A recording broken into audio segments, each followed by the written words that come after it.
Hey everybody, I'm Taylor Jefferson. I'm the principal broker and owner of Jefferson Grove Real Estate here in Richmond, Virginia. And I'm sure that you've seen the lack of inventory of homes on the market. And it seems that multiple offers are here to stay because there are multiple buyers for every home that gets listed. So if you're tired of losing out on multiple offer scenarios and you're ready to win, this video is for you. In it, I'm going to explain the terms that you need to present and what that means for you as a buyer, what you're agreeing to. So be sure to like this video, and if you haven't already, subscribe to our channel. I'm going to continue to create more content and useful information for the Richmond real estate market. So I really appreciate you being here, and thank you. To begin, I want you to think like a seller, right? Have in your mind, what would a seller want to see on an offer that they're going to accept? What gets them excited? What fears do they have? What concerns do they have? And for the most part, the seller cares about the following: the price, the closing date, the appraisal process, the inspection process, and maybe like a rent back if needed, and your earnest money deposit, how much skin you have in the game, showing your intent of how interested are you in this property. So let's start with the easier things to be adjusted and things that are simple to put into the offer, right? Your agent should call their listing agent and say, what is your seller looking for in terms of closing date? And do they need a rent back? Because you need to be as flexible as possible with the seller. And if the seller has a specific closing date, but you can't accommodate that, that will hurt your offer because somebody else probably can. And another thing that you can do is if they're in a tight timeline, you can offer a rent back to them, either low cost, or if it's really competitive and you need to stand out, offer it to them for free. We're talking about a couple $100 maybe of value that you're giving to them for free. It will absolutely stand out and say, hey, look, I'm trying to be nice to you. I'm trying to give you what you want, and I'm going above and beyond by saying no charge on the rent back. So the rent back is when the seller closes on the home. You buy the home, closing happens, you now own it, but you let the seller stay there a little bit longer. In certain scenarios, that's really nice because the seller might have a tight timeline between closings, between selling their current house that you just bought and going to the next one. Sometimes they need a little extra cushion, and it's great because you're being flexible and not forcing them out before they're ready to go. The next thing you can do is put down a large earnest money deposit. Now, the earnest money deposit is your skin in the game, and a $500 to $1,000 earnest money deposit in a multiple offer scenario just won't cut it. Now, putting a large earnest money deposit down will absolutely get the attention of the seller, but it's not going to outright win you the bid. However, in a scenario where it's maybe two offers are very similar, it could be the tiebreaker. So you want to put your best foot forward, and when possible, put down a large earnest money deposit. So next, let's talk financing. And if you can pay all cash, absolutely pay all cash. But for the rest of us, let's talk about the terms that a seller is going to look for. So what matters to them with financing are the type of loan you're getting. When possible, try to do conventional. They are the most strict on lending standards with the buyer, which tells the seller, hey, you are well qualified because you're getting a conventional loan. They're also the least strict with the property condition. FHA, VA, VHDA, they have certain standards that a home has to meet. And so that appraisal process is a little bit tighter than with a conventional. So a seller is going to prefer a conventional loan. So when you can, do conventional. Also, put down the highest amount of down payment possible. That, again, makes the seller think you're well qualified. The higher down payment amount, that means the more cash that you have to buy a house with, and therefore more qualified and less likely to freak out over maybe some minor issues on the inspection, right? Lastly, do not ask the seller to pay any of your closing costs. In a multiple offer scenario, it is a surefire way to get your offer thrown to the bottom of the pile. If you need closing costs, then you've got to find a scenario where it's less competitive, or think of something else. Because in a multiple offer scenario, asking for closing costs, again, it'll just get your offer right to the bottom. So now we're going to get into the more difficult side of things in multiple offers. And price is absolutely the very first. Because if there's 20-something offers, you better believe that people are going above ask and that you need to do so if you want to win. Now, an experienced agent is really helpful in these scenarios because they can tell you what they think, where it will land at, what's reasonable to offer, as well as where's that line between it's no longer logical and you're playing emotionally, but is it a scenario where you just have to have it? An experienced agent can help you walk through that. If you're here in Richmond, be sure to hit me up. I can absolutely help you with this scenario. Now, going above ask and competing on price brings me to my next point. You have to address the appraisal because things are going so far above ask that both the seller and the listing agent know it might not appraise. Now, what that means is an appraiser is a third-party company from the lender that will go out and say, what is the house worth? They'll run the same comps that an agent will run, or at least similar comps, right? Their process is a little bit different, but they're going to come close to the same number.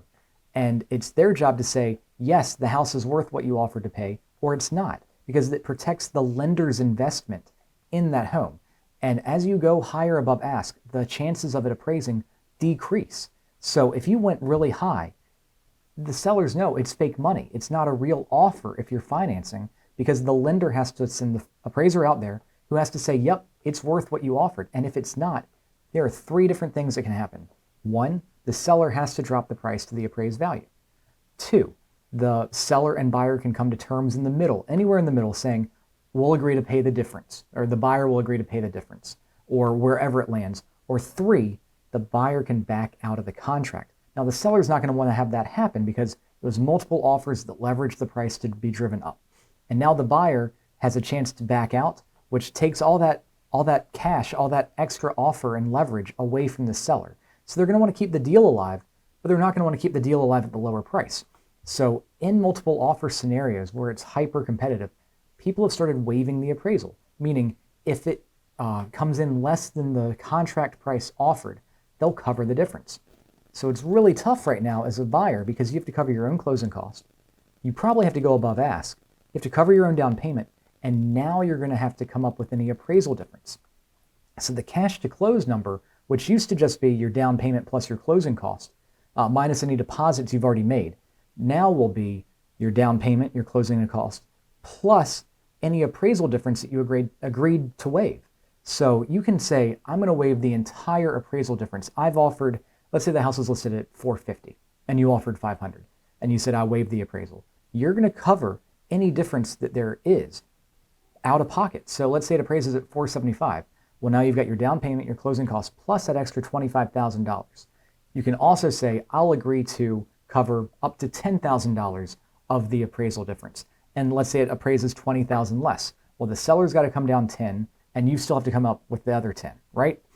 But that's what we're seeing right now. So no matter how you slice the dice, you have to be a very well qualified buyer in order to compete and win. I say a lot of the times that the winners of these multiple offer scenarios is whoever wanted it the most and who was the most qualified. It's that combination. Now, there's one more pain point that you have to address for the seller if you want to win a multiple offer scenario, and that is the home inspection. You've got a couple different options of how you can go about this. The very first option is just to say, the inspection's for informational purposes only, and I'm not going to request anything. Within that option, you can say, if I don't like what there is in the home inspection, what I find, I'm going to back out. Or you can just say, I'm going to take it regardless, but I'm going to do a home inspection, right? The other option, and this is the one that I lean more towards, is to say, we will address certain items in the inspection and we'll ignore certain things. So for instance, we won't ask for any item below $1,000 estimated cost to cure, meaning on the home inspection report, there is an estimate on how much the inspector thinks it's going to cost to repair whatever defect they found. And you'll say, I'm not going to ask for any item below X amount. And that lets the seller know, hey, look, we're going to be easy, we're not going to be nitpicky, and we're not going to be able to ask for any of the stupid small things. But it does protect you as a buyer because now if something major is wrong, you can ask for that and you can negotiate that. Another option is to say, we won't ask for the first $5,000 of defects found, right? Or whatever number you want to put there. The problem is there's a little bit more in gray area and how you can interpret it. And so I think the first one that I mentioned is a little bit better, and I do that more often with my buyers than I do with the second one of just waiving a certain amount. Because how do you group things in there and add it all up, right? Because there's always a range on the estimated cost to cure.